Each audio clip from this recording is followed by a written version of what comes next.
HSC পরীক্ষার ফলাফল প্রকাশ 2019 অবশেষে শিক্ষা বোর্ড থেকে প্রকাশ করা হলো এইচএসসি পরীক্ষার ফলাফলের ডেট।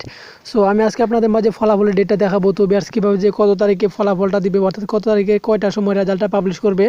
তো আমি আপনাদের প্রথমে দেখাই যে দেখুন রেজাল্ট পাবলিশ, এইচএসসি রেজাল্ট পাবলিশের ডেট 2019। তো এখানে দেওয়া আছে টাইমের ডেট 17 জুলাই। তো এখানে খেয়াল করে দেখুন যে এখানে কিন্তু দেওয়া আছে যে 17 জুলাই রেজাল্টটা প্রকাশ করা হবে, অর্থাৎ 17 জুলাই দুপুর 12টার পর থেকে রেজাল্টটা পাওয়া যাবে। অর্থাৎ এখন একটা আপডেট চলে আসছে। আমি আপডেটটা হলো যে আগে রেজাল্ট পাওয়া গেত দুপুর 2টার পর থেকে, এখন পাওয়া যাবে কিন্তু 12টা থেকেই। তো আপনি 12টা থেকে 1 ঘন্টা আগে কীভাবে রেজাল্ট দেখবেন তার জন্য আমি আরেকটা বরাবর ভিডিও দিব। সেই ভিডিওতে আপনারা দেখে নিতে পারবেন যে কীভাবে আপনি 1 ঘন্টা আগে রেজাল্টটা দেখবেন, অর্থাৎ দুপুর 12টা থেকে রেজাল্টটা দেখবেন। সো এটা কিন্তু 17 জুলাই রেজাল্টটা প্রকাশ করা হবে। তো আমি এর আগে আরেকটা ভিডিও দিয়েছিলাম, সেখানে রেজাল্টটা প্রকাশ করা মানে দেওয়া ছিল যে পসিবল ডেট 21, 20, 21, 22।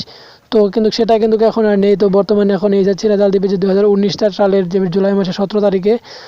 সো বিয়ার্স রেজাল্ট 1 ঘন্টা আগে দেখার পরবর্তী ভিডিওগুলো পেতে যারা এখন আমাদের চ্যানেলটি সাবস্ক্রাইব করেন না, এখন নিচে লাল সাবস্ক্রাইব বাটনে ক্লিক করে সাবস্ক্রাইব করে নেবেন।